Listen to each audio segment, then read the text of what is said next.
예. 송영길 대표가 말려도 이재명, 이낙연, 명락대전이 불이 붙었다. 이 얘기 먼저 하겠습니다. 이준석 대표 얘기는 이 두 후에 만나보도록 하고요. 오늘 오후 민주당 송영길 대표와 국민의힘 이준석 대표 두 사람 사이에 약속을 했던 첫 당대표 TV 토론이 있었습니다. 두 대표는 여러 혈안을 두고 많은 얘기를 했는데요. 특히 송 대표가 이재명 대 반이재명 싸움으로도 시작된 친문 강성 지지자들 향해서 이런 말을 했습니다.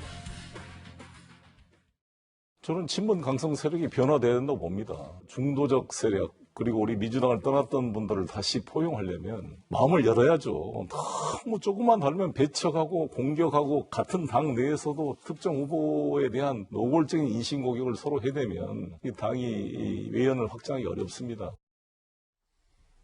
김종욱 교수님, 제가 언급하진 않겠습니다만 이른바 대땡땡 논란이 송 대표가 얘기했잖아요. 이제 강성 지지자들 향한 말, 비하하는 발언을 했다라고 해서 논란이 좀 있었는데 변화해야 된다. 그래야 화합해서 정권 교체를 이뤄야 된다. 송 대표 이 말을 계속해서 꾸준히 강조하고 있더라고요. 예, 저도 친문 강성 세력이 변화되어야 한다고 생각하는 게 아니라 저는 주장을 합니다. 상당히 중요한 것 같고요. 그 부분 같은 경우는 제가 볼 때 지금 상당히 중요한 여론 지형의 변화가 분명히 있습니다. 지금 여러분 다 아시고 있는 것처럼 윤석열 전 검찰총장이 하락하는 국면이고 이낙연 전 대표가 약진하는 국면인데 여기에는 여성과 호남 유권자들의 변동이라고 하는 중대한 변화의 지점들이 분명히 있습니다. 근데 또 하나는 더 중요한 것이 또 뭐가 있냐면은 중도 유권자층에서 과거엔 정권 심판론이 상당히 높았는데 지금은 그것이 오차 범위 안에 들어와 있습니다. 이 두 가지의 거대한 유권자 지형 변화가 분명히 있는 거죠. 반대로 국민의힘 같은 경우는 소위 제가 볼 때는 반문 또는 정권 심판론 외에는 별다른 내용들을 내놓지 못하고 있는 상황인 거고 또 그렇게 좋아했었던 이준석 효과 같은 경우도 지금 약화되고 있는 상황입니다. 거기다가 윤석열 후보 같은 경우는 계속 예를 들면 다양한 발언에 문제들을 발생시키고 있는 상황입니다.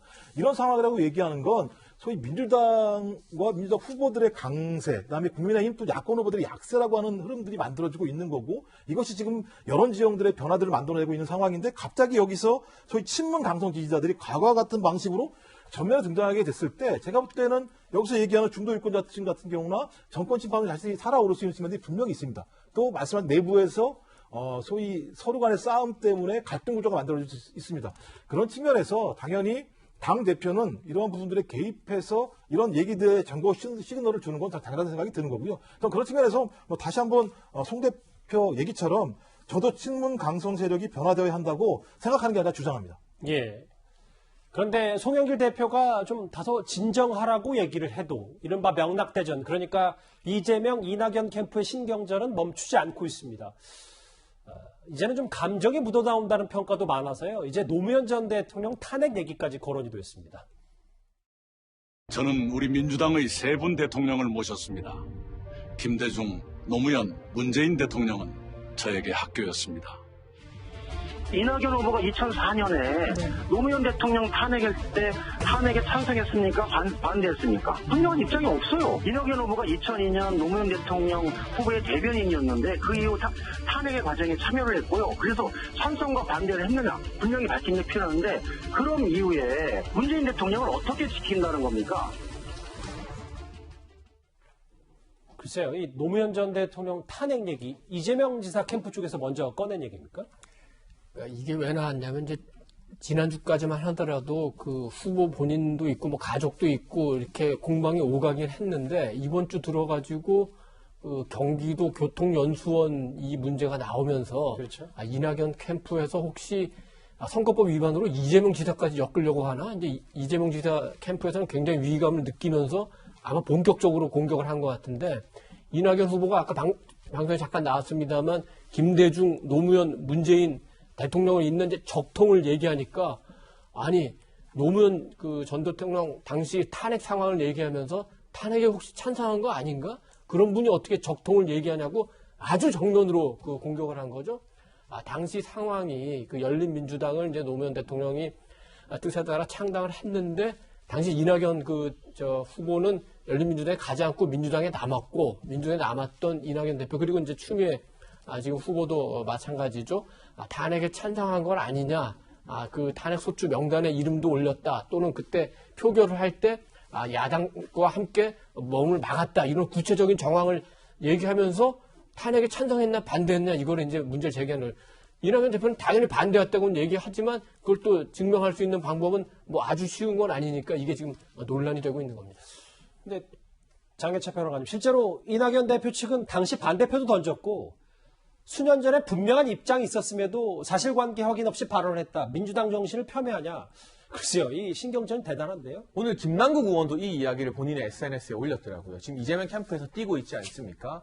그런데 당시의 기사를 보면 이낙연 전 대표가 표결에 참석한 건 맞는 것 같아요. 그런데 그 당시 탄핵 상황을 잘 아는 민주당 인사들 이야기는 표결에 참석한 게 문제라고 이야기합니다. 왜냐하면 찬반 투표 자체가 중요한 게 아니라 이 투표의 정족수 자체를 떨어뜨리기 위해서 당시에 이제 친노 성향의 의원들은 표결 자체에 참석하지 않았는데 이낙연 전 대표가 찬성을 했는지 반대를 했는지 모르겠지만 표에 참석을 하면서 그 머릿수를 채워준 것 자체가 사실은 탄핵에 힘을 실어준 행위였다. 이런 분석도 나오고 있고요. 김남국 의원이 올린 글에 의하면 그 당시에 이낙연 전 대표가 탄핵 찬성 쪽과 같이 움직이는 그런 정황이 담긴 기사들도 있었다면서 언론 보도를 링크했다고요. 예. 그럼 상황실장뿐만이 아니라 이제 김남국 의원 같이 언론의 주목을 많이 받는 국회의원들도 나서서 노무현 전 대통령 탄핵에 책임 있는 것 아니냐. 이건 민주당의 뿌리를 건드리는 아주 민감한 네거티브 이슈라는 생각이 듭니다. 여기에 대해서 지금 최인호 의원 등도 반발을 하고 있지만 이재명 캠프와 이낙연 캠프 사이의 어떤 이 공방의 수위가 우리가 예상했던 것보다 훨씬 더 깊고 강한 쪽으로 가면서 이 후유증이 저는 만만치 않겠다는 생각이 우선 듭니다. 지금 장혜찬 평론가님 말씀하셨던 그 부분이요. 김 교수님 짧게 하나 더 여쭤보면 글쎄 단순히 선두 싸움으로 보기에는 뭔가 이 감정의 골이 좀 깊어지는데 실제로 지금 여당 경선 일정도 늦춰졌고 글쎄 수습이 좀 잘 돼야 될 텐데 말이죠. 여당 내부에서는. 아까 그러니까 송영길 대표가 우려했던 것도 바로 그런 거라고 보는데요. 그러니까 경선이 늦춰지면 이 싸움의 기간도 더 길어질 것이고 지금 최근에 와서 싸움은 감정 싸움처럼 굉장히 극렬해지고 있지 않습니까?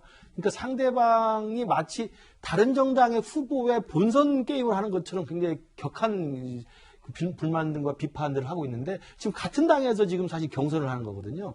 마치 이게 2007년에 MB와 박근혜 후보 사이에 그러네요. 한나라당 안에서의 이 경선이 극렬해서 그 뒤에 부작용들 다 보지 않았습니까? 이명박 대통령이 됐습니다만 그 뒤 이명박 정부 5년 내내 박근혜 후보는 야당 역할을 계속 톡톡히 해왔습니다. 결국 그것이 친이 친박이라고 하는 보수 정당 내에 오래된 고질적 개파 싸움으로 연결이 됐거든요.